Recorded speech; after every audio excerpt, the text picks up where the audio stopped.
Kuna taarifa hapa makamu wa rais amejiuzulu, yani ameachia ngazi. Hii iko je kisheria? Kwanza kilichofanyika kisheria kinaruhusiwa chini ya ibara ya 50 ibara ndogo ya pili paragraph C ya Katiba ya Jamhuri ya Muungano wa Tanzania sura ya pili ya mwaka 1977 inaruhusu Vice President wana makamu wa rais kuachia ngazi maana kujiuzulu. Yes, that is a position. Na sasa hivi ofisi iko wazi.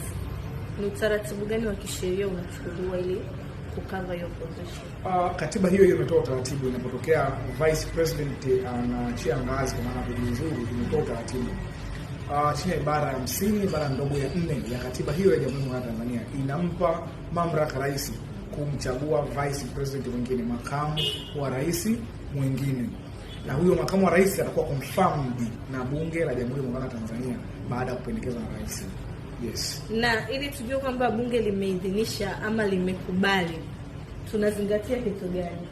Kwanza maamuzi ambayo yanapitishwa na bunge lazima yawe majority vote, kuwe na kura ya wengi. Wengi wape. Yes, wengi wape. Kwa hiyo ni utaratibu ambao utatumika kwa ajili ya confirm, kufanya confirmation ya mtu aliyekuwa appointed na rais kuwa vice president. Yes. Kwa updates za kisheria, please to follow, like na kushare. That is